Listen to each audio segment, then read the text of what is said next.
Good afternoon on what is a mild, bright but cloudy day. It is Sunday, the 2nd of April, and I've got a nice hot cup of tea and a package to continue unboxing.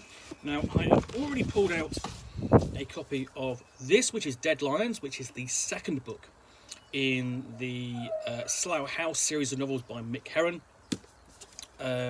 which you may have seen adapted to for television on Apple Plus with Gary Oldman.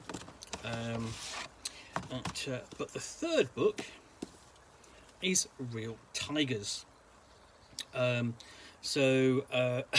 These are, excuse me, these are basically it's a series of spy thrillers set in the UK, set in the here and now.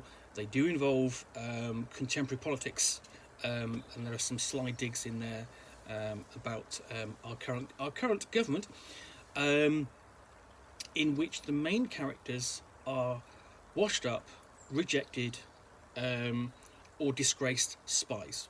They've made mistakes.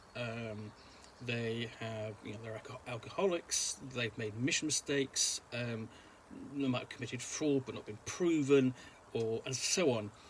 But they've made errors, which means they're really surplus to requirement in the service, in essentially the equivalent of MI5. So they shove them, and essentially they relegate them to Slough House, a shoddy building in London. Oh, well, that shouldn't happen. Let's put that back in there. Where they do make work for the rest of their careers. However, they are placed there in the charge of one Jackson Lamb. Now, Jackson Lamb is played by Gary Oldman in the series, and he is a truly horrible person. He is rude, he is a slob, he is messy, and he sort of does care for the charges under him, known as the Slow Horses. He says to sort of like the head of the service, they're my screw-ups. Doesn't use that term. They're screw-ups, but they're my screw-ups. He doesn't, and he will protect them, but berate them at the same time. So anyway, let me see. So this is a Slough House thriller, Real Tigers. Slough House is the intelligence service outpost for failed spies, former high flyers who are now dubbed the Slow Horses. Catherine Standish, one of their number, worked in Regent's Park, which is the headquarters in this series for the service, long enough to understand treachery, double dealing, and stabbing in the back. And she's known Jackson Lamb long enough to have learned that old sins cast long shadows. She also knows that chance encounters never happen to spooks, and even recovering drunks whose careers have crashed and burned. So what she doesn't know is why anyone would want to target her. So whoever's holding her hostage, it can't be personal. It must be about Slough House. Most likely it's about Jackson Lamb. And say what you say about Lamb, he'll never leave a Joe in the lurch. He might even be someone you could trust with your life. Now, nice bit of terminology here. So Joe is basically a term for the spy in the series.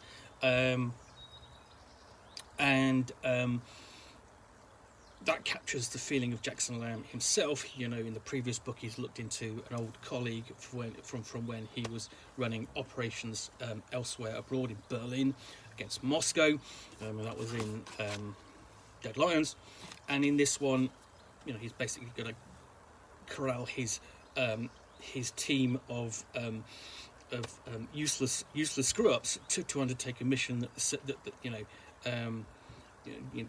the Regent Street, the headquarters, won't.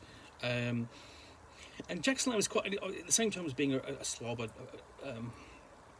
and vile, is quite mysterious, because you don't know why he's in charge of Slough House. You don't know why he's been sent there. Did he make a mistake like one of the people under him? So, this is, basically, it's considered basically a spy thriller, a crime thriller.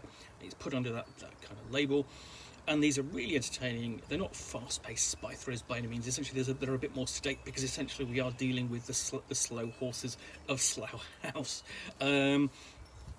but it's got great casting, a nice range of characters. You know, they get on despite sort of like half the time hating each other, and sort of like get on despite the fact that they really loathe their boss. This is actually a gift from my partner, because she's got into the series. She wanted to read the series, and I'm slowly buying these for her because, hey, I've already read the series, but unfortunately, like a rubbish spy, I can't find my copies. So having bought this, I will probably end up finding my copies, because that's how it always works. So yeah, by the time you see this video, then it's likely my partner will have ploughed her way through this book, and the previous one.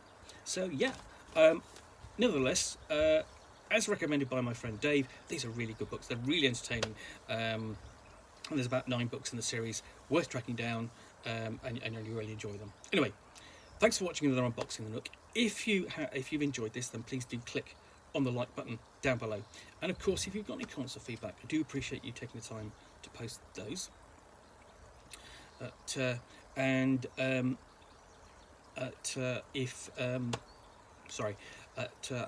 of course, if you want to be alerted to get more unboxings of the Nook, you know, which will probably be more like books and games and supplements rather than novels, which I will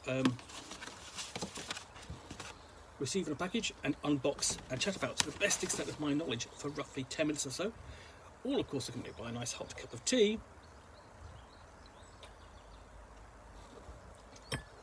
Then please do hit the subscribe button down below. Thanks again for watching another unboxing of the Nook. I will be back again soon with another one. Bye for now.